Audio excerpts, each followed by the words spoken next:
তাহলে শ্রীমতী রাধারানী রাজ অট্টালিকার উপর থেকে ওই যে দেখছে যে প্রাণ গোবিন্দ নবলক্ষ ধেনু সঙ্গে করে নিয়ে, তার সখাগন্ধেরকে সঙ্গে করে নিয়ে শ্রীমতী রাধারানীর বদনে দর্শন করতে করতে গোবিন্দই আমার চলেছে আজ ধেনু লয়ে গোষ্ঠের মাঠে। গোষ্ঠীর মাঝে আর গোষ্ঠের মাঠে যেতে যেতে গোবিন্দ আমার আর চোখে একবার রাধারানীকে দেখছে। রাধারানী, তুমি তো আসতে পারছো না, জানি আমি, তুমি অনেক সমস্যার মুখী হয়ে আছো, তো যাই হোক, যখন তুমি আসবে তোমার সঙ্গে একটু মনের ব্যথা জোড়াবার জন্য কথা বলো। তাহলে শ্রীমতী রাধারানী ভগবানের অন্তরের অন্তর কথা ভগবান শুনতে পেয়েছে। আর যেই শুনতে পেয়েছে, রাধারানী তখনই তার সখীগণদেরকে পাঠিয়েছে। পাঠিয়ে বলছে, দেখো গোবিন্দ, এখন রাধারানী আসতে পারবে না, তুমি যাও, মধ্যাহ্নকালে শ্রীমতী রাধারানী রণে যে কোনোভাবে কৌশল অবলম্বন করেও তোমার সঙ্গে দেখা করে আসবে। গোবিন্দ আমার চলে যাচ্ছে।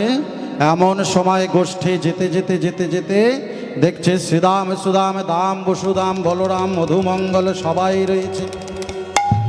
প্রাণ গোবিন্দই আমার নবলক্ষ ধেনুগন্ধেরকে সঙ্গে করে নিয়ে সবাইকে বলছে, ওরে শোনে, আজকের তোরা আমার মনের কথা, এই গোষ্ঠের মাঠে আজ যতক্ষণে আমরা গোষ্ঠ লীলা করব, এই গোষ্ঠ লীলার মাঝে তোরা সবাই আমার রাধারানীর জন্য জয় দিবি।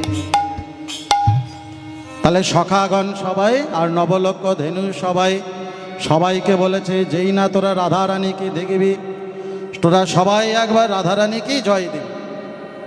তাহলে আমাদের রাধারানীকে ভজতে গেলে, রাধারানীকে ভজন করতে গেলে যে কোনো একটা জায়গার প্রয়োজন তো হয় না, যে কোনো একটা জায়গার প্রয়োজন। তাহলে অনাদিরাদি গোবিন্দ, যিনি ধন ঐশ্বর্য সম্পত্তি কামিনী কাঞ্চন সব কিছু ত্যাগ করে এই কলিহত জীবকে উদ্ধার করবার জন্য, জীবের লাগি তার এত কিছু স্বার্থ মায়া ত্যাগ করে ভিখারির বেশে এসে আমাদের কাছে ভগবানের এই যে মুখ মিশ্রিত বস্তু যে আমাদেরকে দান করে গেল, আমরা ভগবানকে দিন গেলে একবারে দিতে পারলাম না, কিন্তু শ্রীমতী রাধারানী প্রতিদিন 3 টাইম ভগবানকে স্মরণ করত। কখন কখন জানেন? একবার শয়ন থেকে উঠে গোবিন্দকে বলতো, হে গোবিন্দ, আমি শয়ন থেকে জেগে উঠেছি, মানে আমি বেঁচে আছি, আমি ভগবানের কাছে প্রার্থনা করি তুমি দীর্ঘায়ু হও, দীর্ঘজীবী। আর একবার মধ্যাহ্নকালে ভোজন করবার আগে, ভোজনের আসনে বসার আগে ওই ভগবানকে বলতো, হে ভগবান, আমি আজও এই অন্ন সেবা পাচ্ছি, অন্ন গ্রহণ করছি, তুমিও অন্ন সেবা পাবে, অন্ন গ্রহণ করবে। আর শয়নকালে আবার যখন তিনি যেতেন সন্ধ্যাবেলা, তখন ভগবানকে বলতেন, হে গোবিন্দ, আবার নতুন রাত্রি নতুন বিশ্রামের জন্য আমি যাচ্ছি, হে গোবিন্দ, তুমি নতুন রাত্রে নতুন বিশ্রামের জন্য প্রস্তুত হও। তাহলে আমরা কবার জপি ভগবানকে? আমরা দিনান্তে একবার জপি, ও মা, ও দিদা, এত মনের দুঃখ কিসের? সব ত্যাগ হয়ে গেছে। এবারে একবার মনে এই অন্তর দিক থেকেই যে ভগবানের কথাগুলো একটু শ্রবণ করুন। রাধারানী কি চেয়েছে, গোবিন্দের কাছে কি চেয়েছে? অনেকক্ষণ ধরে কীর্তন শুনছেন, অন্তত মিনিমাম 1.5 ঘন্টা হয়েছে। কি চেয়েছে? আস্তে, আপনি বলতে পারবেন না আমি জানি, কিন্তু আমার নজরটা আপনার দিকে আছে, কিছু মনে করবেন না মা। হ্যাঁ, হরি বাসরে বসে একজন যদি না হরি কথা শোনে, অপরকে ডিস্টার্ব করার মানে হলো দুজনে অধগামী হবে। এটা আমার কথা নয়, শ্রীমদ্ ভগবত গীতার কথা বলছে। আমি যাচ্ছি যে গাড়িতে, সেই গাড়িতে যদি অন্যজনকে তুলে নিই, তাহলে সেই গাড়িতে যম বসে আছে, যমের ইচ্ছা ছিল একজনকে নেওয়ার, আর আরেকজনকে তুলে নিয়েছে। যম মনে মনে চিন্তা করলো, না পাইতে অনেক কিছু পেয়েছি, আজকের দুজনকেই একসাথে হরি বল। ঠিক বলছি না? তাহলে আপনিও যাচ্ছেন, আপনার সঙ্গে আমার এই মাকেও নিয়ে নিচ্ছেন, যদিও পিছনে খুঁটি আছে, অসুবিধা হলে হেলান দিতে পারে, কিন্তু বিষয়টা হলো 64 প্রকারের অপরাধের মধ্যে সব থেকে ভয়ঙ্কর অপরাধ হলো নাম অপরাধ। এই নাম অপরাধ কি নাম অপরাধ? হরিবাসরের জন্ম কথা শুনুন আগে। হরিবাসর কিভাবে জন্ম? একাদশীর পরের দিন হয় দ্বাদশী, আর দ্বাদশীর প্রথম পাদে থেকে হরিবাসরের জন্ম। আর এই হরিবাসরে দাঁড়িয়ে এই হরি কথা না শোনা, হরি ভগবানকে জয় না দেওয়া, ঈশ্বরের প্রতি মন স্থায়ী না করা, সমগ্র প্রকার মিলিয়ে হাইকোর্ট নয় সুপ্রিম কোর্টও আপনার পারমিশন দেবে না যে অধলোক থেকে তুলে স্বর্গলোকে পাঠাবে। হরিবল হরিবল। এটা আমার কথা নয়, এটা শাস্ত্রের কথা, এটা গ্রন্থের কথা। তাই ভগবান বলছেন আমি সর্বত্র রয়েছি। তিনি জলেও রয়েছেন, স্থলেও রয়েছেন, তিনি আকাশেও আছেন, মাটিতেও আছেন, তিনি তল অতল তলাতল বসুতল ভূতল মহাতল পাতালেও রয়েছেন, এমনকি ভূবর্ষ ইত্যাদি ইত্যাদি 14টা লোকের মধ্যে ভগবান রয়েছেন। তাই 14টা লোকের মধ্যে ভগবানের সামনে থেকে এই যে আপনারা এত কিছু কর্ম করে যাচ্ছেন, এগুলো আপনাদের বৃথা। আপনারা কেন করছেন? এইগুলো করবেন না। শ্রীমতী রাধারানী 3 বার ভগবানকে সবসময় স্মরণ জানায়, প্রতিদিন 3 বার, কিন্তু আমরা একবারও ভগবানকে ডাকি না। শ্রীমতী রাধারানীর কি দরকার ছিল 3 বার ভগবানকে ডাকার?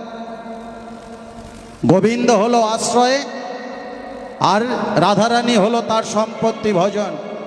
যেজন আশ্রয়ে ভজে কৃষ্ণের নাম, তার আশ্রয়ে কোনোদিন বৃথা হয় না ধাম।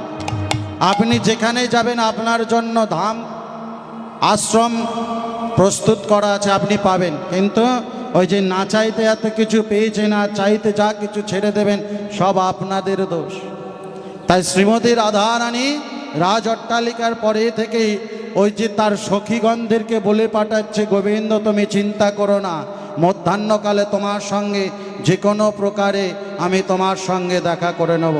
আর যেই না দেখা করব, সেদিন আমি তোমার জন্যে অনেক কিছু প্রস্তুত করে নিয়ে যাব, অনেক কিছু প্রস্তুত করে নিয়ে যাব। রাধারানী যেই না সখীগণরা ফিরে এসে রাধারানীকে বলেছে, জানিস রাধে, আজকের গোবিন্দকে তোর মনের কথা বলে দিলাম, গোবিন্দকে তোর মনের কথা বলে দিলাম, আর এই গোবিন্দ তোর কথাই সাড়া দিয়েছে। আর শ্রীমতী রাধারানী বলছে, গোবিন্দ কি কথা বলেছে জানিস সখী? গোবিন্দ বলেছেন আমার সমগ্র গোপিনীগণদেরকে, অর্থাৎ আমার তো মূল সখী 8টা, আর 8টা সখীর 8টা করে 8 8 64 জন সখী, সমগ্র সখীগণদেরকে সঙ্গে করে নিতে বলেছে। আর আমি গোবিন্দের জন্যে পুষ্পপত্র ফুলের মালা সাজিয়ে কুমকুম চন্দন লেপন করে নিয়ে আমরাও যাব মধ্যাহ্নকালে যে কোনো প্রকারে ভগবানের সঙ্গে একটু দেখা করতে। তাই রাধারানী বলি, শোন না, একটু ভগবানকে সাজাবো। কেমন করে? আমি সাজাবো তোমারে মোহন সাজেতে, আশা ছিল মনে মনে। আমি সাজাবো তোমাকে মন সাজিতে, আশা ছিল মনে মনে। আমি সাজাবো তোমারে মোহন সাজেতে, আশা ছিল মনে মনে। আমি সাজাবো তোমারি মন সাজিতে, আশা ছিল মনে মনে। অগরু চন্দনে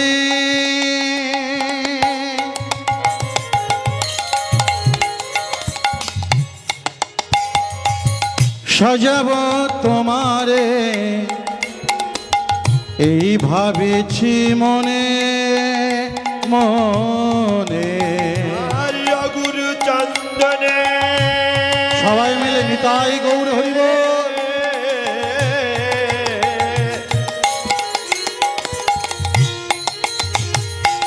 সাজাবো তোমারি, আশা ছিল বড় মনে। আমি সাজাবো তোমারে মোহন সাজেতে, আশা ছিল মনে মনে। আমি সাজাবো তোমারি মন সাজিতে, আশা ছিল মনে মনে। আস্তে আস্তে আস্তে আস্তে আস্তে আস্তে বাজা, আস্তে আস্তে বাজা। এখন রাধারানী মনে মনে কি করছো মা? এই যে বৈষ্ণব কবি কলম দিয়ে গেল, গানের ভাষাগুলো বুঝতে পারছেন, পদের ভাষাগুলো। রাধারানী মনে মনে চিন্তা করছে, দেখো গোবিন্দ, তোমাকে যে সাজাবো, কিন্তু আমি আর কৃষ্ণ বেশে তোমাকে সাজাবো, আমি আর গোবিন্দ রূপে তোমাকে সাজাবো না। আমি কি রূপে সাজাবো তোমাকে জানো? তুমি এই জগতের সবার মন চুরি করো, তুমি তো মোহন, তাই সাজাবো তোমারে মোহন সাজেতে, আশা ছিল মনে মনে। আর সাজাবো তোমারি মন সাজিতে, আশা ছিল বার মনে। নিতাই গৌর হরি হরি বল। মন সাজিতে সাজাবো